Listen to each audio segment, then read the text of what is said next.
Hello and welcome to Shikara Academy's UPSC Mains PYQ series. So in this live series, we will be discussing the GS mains questions asked by UPSC over the past years, and that is from the year between 2013 to 2024. This is our second session. And in the first session, we have discussed the questions from the 2024 GS paper 2, the question number 1 to 5. Now in this session, we will be discussing the 2004 GS paper 2, 2024 GS paper 2, that is question from 6th to 10th. Let's begin. Okay, so this was the 2004 General Studies paper 2, question number 6. The public charitable trusts have the potential to make India's development more inclusive as they relate to the certain vital public issues. Comment. So it's a 10-mark question and has to be answered in 150 words. So if we are mapping it with the syllabus, we can see that it has been asked from the subject of governance, that is the development processes and the development industry, the role of NGOs, SHGs, and various groups and associations, donors and charities. Because this question is asking on the public charitable trust, they have the potential to make India's development more inclusive as they relate to certain public issues. So, in a way, we have to tell the significance of these public charitable trusts. Now, thinking before writing is a very good approach. The approach that you will be taking to write the answer will be in introduction, we write the role of the public charitable trusts.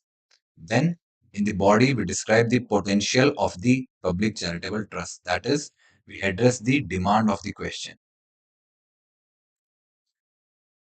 And in conclusion, we write a forward looking or a way forward conclusion, or you can also write the summary of the entire body of the answer that you have written. So basically, introduction, body, conclusion. In introduction, we tend to tell the examiner that what we have written in the answer. In body, we write the answer, and in conclusion, we again remind the examiner that what we have actually written in the answer. Now, seeing the synopsis or the model answer. The public charitable trusts play a pivotal role in addressing the social, economic, and environmental challenges in India. So, this is our introductory line. We have begun, this is our opening line. By focusing on the vital public issues, these trusts contribute significantly to making India more inclusive because, see, the inclusive is a keyword that has been asked in the question also. So, we have to link the body, we have to make a connection between the introduction and body using the keyword that are given in the question itself. So inclusive is the such keyword here. Now, in writing the body, the potential for inclusive development, how these public charitable trusts, the potential they have for the inclusive development in the country, how they can enhance inclusive development. So they targeted the focused interventions. The trusts often target vital issues such as health, education, and women empowerment. So these are the three fields or three sectors on which these public charitable trusts they focus a lot. Then there is the grassroots reach. They work in the underserved remote areas, ensuring last mile service delivery. Then there is innovation and flexibility. So these public charitable trusts they work at grassroots level. They work on the focus sectors, that is the sectors of health, education, women empowerment. These are the social sectors on which they work. They work on the grassroots level and they ensure that their work reaches to the masses at the ground level. Then there is innovation and flexibility. Unlike the government schemes, the trusts have the operational flexibility to innovate and adapt to the local needs. So government schemes, they are somewhat less flexible as compared to these working style of the charitable trust before, because the government schemes they need approval from the state authority or the central authority in order to carry out certain changes, and there is the bureaucratic red tapeism that we all know of. Then there is the public participation. because these organizations promote volunteerism and community engagement, fostering a social cohesion, and also because they are also working on the grassroots level, so they ensure the maximum public participation, even greater than the government schemes. Now, if we take certain examples, so it is a good practice to substantiate your answers with by giving more and more examples. So, example is the Aga Khan Foundation, which works in the field of education and the rural development. Then we have the Tata Trusts. So, Tata, as we all know, is very famous for its charitable deeds. So, these Tata Trusts have made significant contributions in cancer care, nutrition, and tribal upliftment. So, all these are social endeavors. Now, in writing the conclusion, we write a forward looking conclusion so that the public charitable trusts are vital catalyst for the inclusive development in India. So, this is our summarizing line. We have summarized the answer in this line.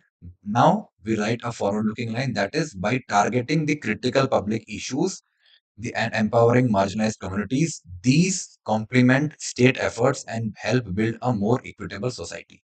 Their continued support and innovation are essential for achieving the holistic national progress or the inclusive national progress. So, this is the forward looking line. And that way, we have completed the first answer. So, this is our entire answer. We have in introduction, we introduce the answer. We write the potential for inclusive development. We gave examples and wrote the summarizing line as well as the way forward line. Now, moving on to the next question, that is the question 7 of the 2004 General Studies paper 2. The poverty and malnutrition creates a vicious cycle adversely affecting the human capital formation. What steps can be taken to break the cycle? Now, in this question, we are given a introductory statement. So, the question itself is giving a statement on which the question is asked. So, this introductory statement has to be dealt with in the introduction itself. Okay. So, this gives us a direction. The introductory statement gives a certain direction to the question. That is why we deal with this introductory statement in the introduction itself so that our answer also gets the direction. Now, this is a 10-mark question and we have to write it in 150 words. Mapping it with these labels, we can see that it has been asked from the subject of governance, that is, issues related to poverty and hunger. It is asking about both poverty and malnutrition is also a kind of hunger.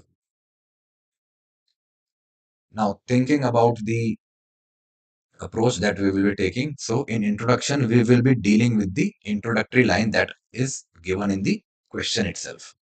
In body, we write these steps to break the cycle. That is because the question is asking us to mention the steps that can be taken. So, it is asking kind of recommendations. So, this will be the demand of question. And then in conclusion, we write a forward looking conclusion, a way forward. Now, dealing with the introductory line, the poverty and malnutrition form a harmful cycle that severely impacts human capital formation. Malnutrition, how it does? Because the malnutrition weakens the individual's physically and mentally, reducing their productivity and earning potential. So that is the harm of malnutrition. So malnutrition is giving to rise to poverty, and breaking this cycle is crucial for sustainable development and improving. So there is a vicious cycle between poverty and malnutrition. So poverty is leading to malnutrition because if an individual is poor, then he or she is not able to spend money on the nutritional needs of his or her family and himself or herself. And with prolonged malnutrition, so if a person is malnourished, if he is or she is suffering from malnutrition, that is the economic productivity of such an individual will also decrease. So, if the economic productivity of a malnourished person decreases, that gives rise to poverty. And this creates a very vicious cycle between the poverty and the malnutrition. Now, how can we break this cycle particularly? So that is the question. The demand of the question is how can we break this cycle, this vicious cycle between poverty and malnutrition? So first is nutrition and health interventions. So we have to make intervention in the field of nutrition. We have to implement schemes like the Poshan Abhiyan and the midday meal scheme effectively. Then we have to promote the maternal and the child health services. Okay. So providing the maternal health services and the early childhood health services will ensure that the child in future will not be suffering from the malnutrition. Then there is education access and quality. We have to give them access to quality education. Ensure universal access to quality primary as well as secondary education. And along with that, in tackling the poverty, it is also essential to provide them with vocational skills and education. So promote skill development and vocational training. Then there is employment generation. For employment generation, we are enhancing the skill set in the population and are providing them with the vocational training. So also we have to expand the rural employment schemes such as MG Narega. That is so that the people get certain money and they can spend on their nutritional needs. Then we have to encourage the micro enterprises through financial inclusion. If micro enterprises were to be established, they have to be given the finances upfront, and these micro enterprises then will provide employment opportunities to the poor people, and then will ultimately improve their financial condition and lead to a more nutritional secure life. Then there is social safety nets. Strengthen the public distribution system and the direct benefit transfers. Improve access to affordable healthcare. Then enhance the healthcare services. So we have to provide the maternal and child healthcare. Along with that, we have to promote the immunization and disease prevention. So rather than focusing on treating the disease, there should be a focus on preventing the disease in the very first place. So how can we ensure that the disease are prevented? By providing the immunization and the disease prevention programs or the awareness, and by reducing the malnutrition related illnesses. Now, in conclusion, we write a way forward or a forward looking line. It is the addressing poverty and malnutrition requires a multifaceted approach focusing on nutrition, healthcare, education, and economic development. So, this is our summarizing line.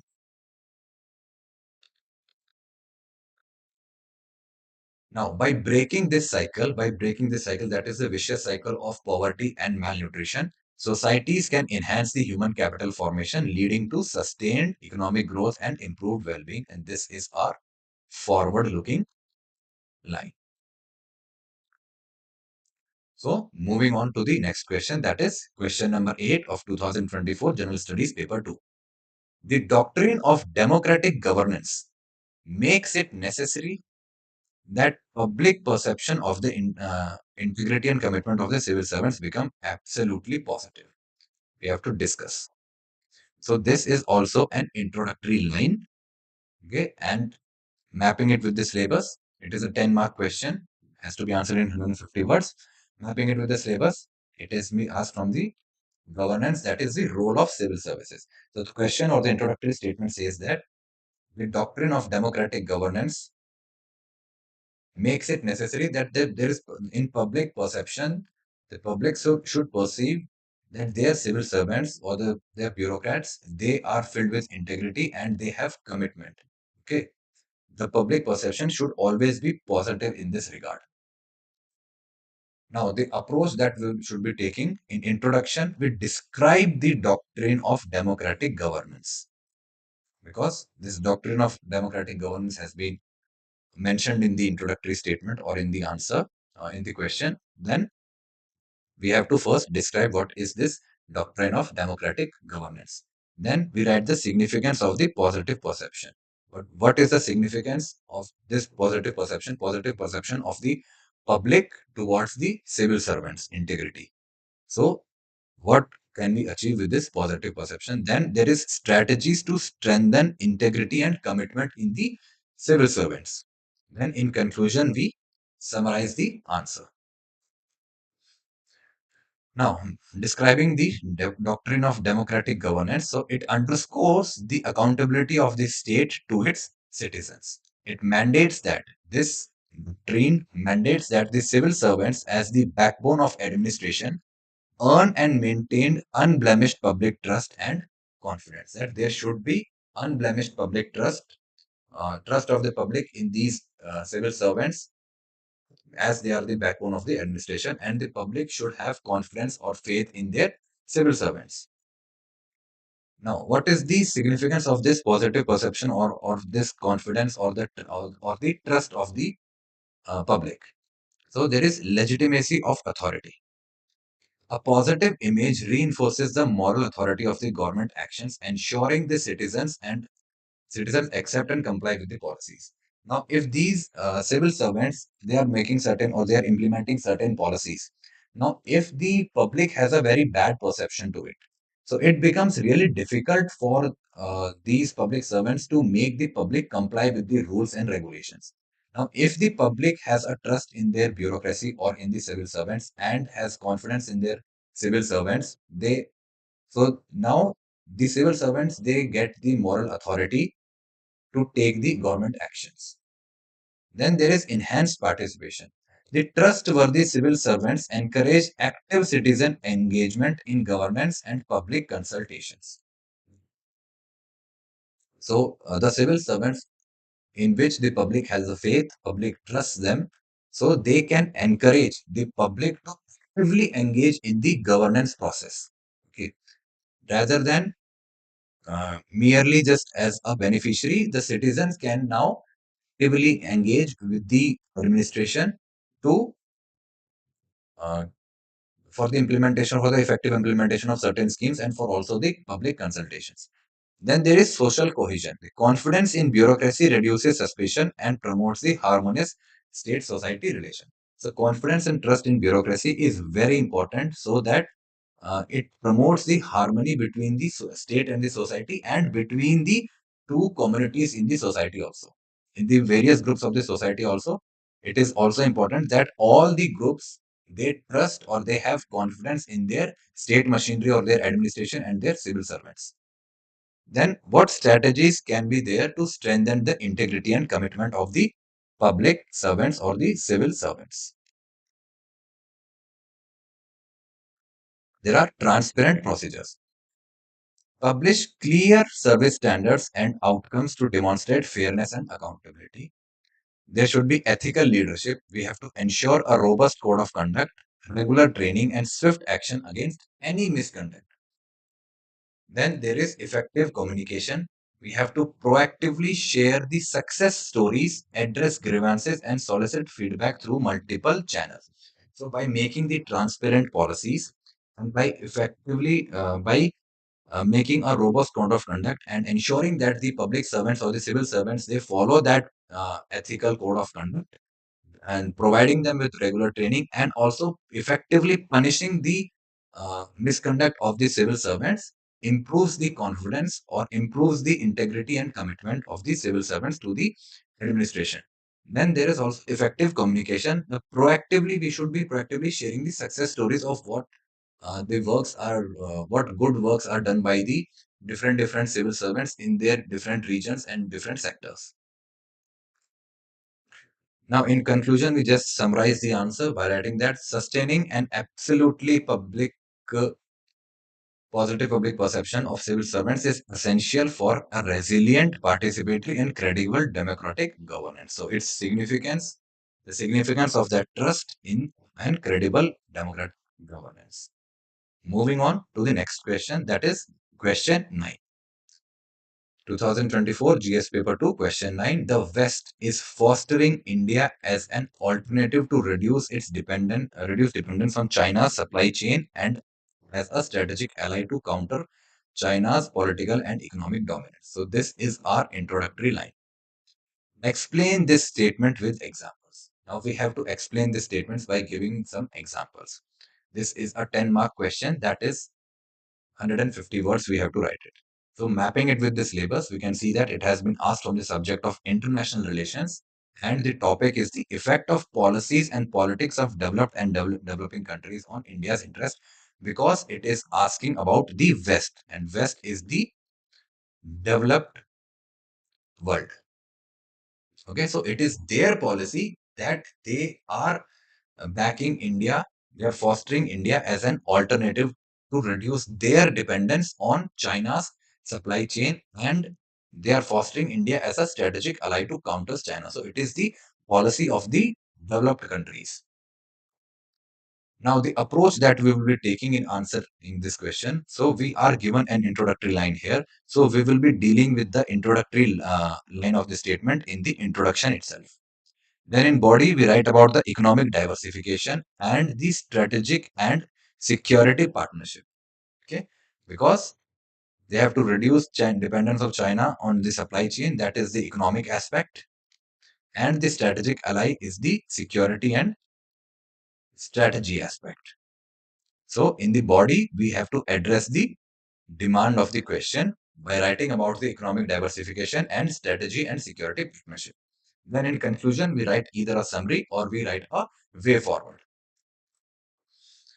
Now, dealing with the introductory line first, in introduction, we write that in response to China's dominant role in global supply chains and growing geopolitical influence, the Western democracies are actively cultivating India as a complementary partner because they have to, as a response to China's dominant role in the global supply chain and the growing geopolitical influence of the Chinese in different parts of the world, be it Africa, West Asia, Southeast Asia, or the Latin America. The Western world is now uh, somewhat concerned that the China's rise, or they are heavily dependent on the supply chains that the global supply chains, which is dominated by China. And this was all, what I would say, clear in the this was all clearly witnessed in the COVID crisis because all the supply chains were dominated by China, and once the lockdowns kicked in China, so it becomes really difficult for the global corporations to make sure that their products or their services are effectively delivered throughout the world. Now, writing about the economic diversification, there is reshoring of manufacturing. Okay, so the Western world companies, they are reshoring their manufacturing from China to the other parts of the world, particularly in India and Vietnam, countries like that. So incentive schemes such as the production link incentive scheme for electronics attract the multinationals. Examples, because we are asked certain examples, we have to substantiate or we have to explain that statement with the example. So we will be writing the examples that the Apple, Foxconn, they set up their production in India rather than in China. So they are the Apple and the producers of the Apple devices. They are actively seeking the diversification. Then there is supply chain resilience. The Western buyers, they diversify sourcing of pharmaceuticals, auto components, and solar panels to Indian firms, reducing the single market risk, that is China. Then there is strategic and defense partnerships. So there is the defense cooperation, the major arms deal, that is France's Rafale jets, the US's defense procurements, and the HAL partnership with the different agencies of the world to make and manufacture weapons in India. It deepened India's military capability and interoperability. Then there is Quad framework. Strategically, Quad is seen as a Western attempt to contain China, especially in the Indo-Pacific region. So India joins the US, Japan, and Australia in regular naval exercises. That is the Malabar naval exercise. And critical Navy technology collaborations balancing China's influence in the Indo-Pacific region. And the examples that we have to write, there are the semiconductor incentives that joint US-India roadmap for chip fabs under the CHIPS Act of USA. Critical minerals, the EU supply agreements with India for battery grade nickel and lithium, because even the critical minerals of the or the rare earth elements or the rare earth metals of the world are also dominated by the Chinese. So there is a need for diversification in that field also, in that sector also. Then in conclusion, we summarize the answer by writing that by directing the investment and forging deeper security ties, the West positions India as a reliable, value aligned partner because we share the democratic and free world values. The West and India, they share the democratic and free world values. Mitigating over reliance on China, we have to mitigate this over reliance on China and enhancing a multipolar world. So, multipolar world means that is there is no single dominant power should be there. That is, there can be in a multipolar world, the US is one pole, the China can be other pole, is the other pole, the Russia is the third pole. Similarly, we can also project India as also a pole in this multipolar world. Now, moving on to the last question of the discussion today, that is the 2024 General Studies Paper 2 question. Critically analyze India's evolving diplomatic, economic, and strategic relation with the Central Asian republics, highlighting their increasing significance in regional and global geopolitics. So, it is a 10-mark question that has to be answered in 150 words. And the question is from the international relation, and it is asking about India and its bilateral relations, especially the India's relations, diplomatic relations, economic relations, and strategic relation with the five Central Asian republics. That is the Kazakhstan, Kyrgyzstan, Tajikistan, Turkmenistan, and Uzbekistan. So these five former USSR states, which are now called the Central Asian republics. So in introduction, we describe the Central Asian Republic, Central Asia, India Central Asia relations. And in body, we write the diplomatic engagement, the economic cooperation, and the strategic and security ties before because we are asked these three things only: diplomatic, economic, as well as strategic relations. Then in conclusion, we summarize the answer or write a way forward. Now in introduction, so it is a good practice if you can on a map of Asia, if you can highlight the Central Asian region briefly. So the Central Asian republics, they contain the Kazakhstan, the Kyrgyzstan, Tajikistan, Turkmenistan, and the Uzbekistan.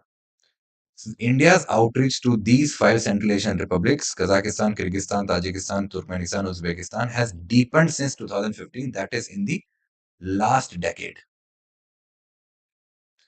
And this enhanced partnership or this enhanced deepened relationship is driven by the energy needs, the strategic balance, and multilateral ambitions of the especially India. So these countries, they are rich in natural gas and they provide a strategic balance. So this is Russia's sphere of influence, and but the Chinese, they are making inroads in these regions diplomatically. They are making inroads in the region. So we have to strategically balance the Chinese moves in the Central Asian region.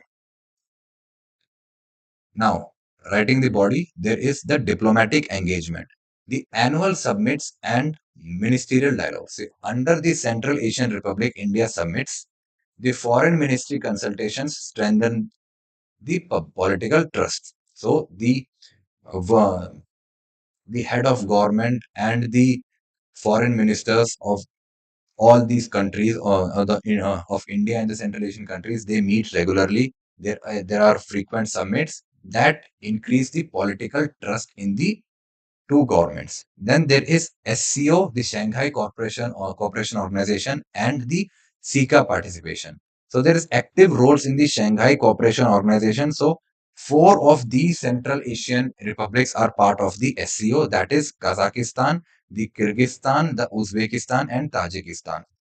So it becomes easy for us, and India is also part of the SCO. So it becomes easy for us to diplomatically engage with them on the SCO portal.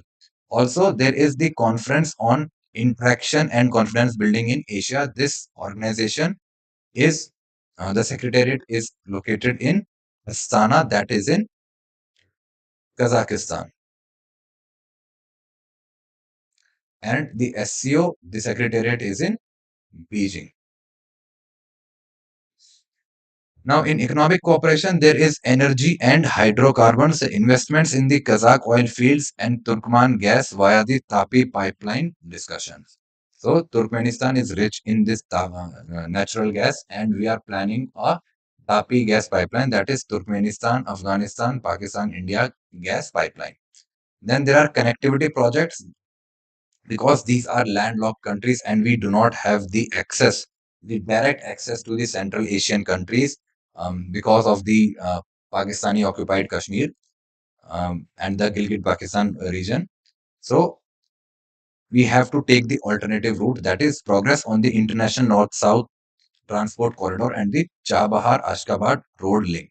So these two, they act as these two links. They uh, provide us connectivity to the Central Asian region. Then there are strategic and security ties. There are counter-terrorism collaboration. There are joint exercises like the Kavkaz India exercise that is held by Russia, and these Central Asian republics also take part in that.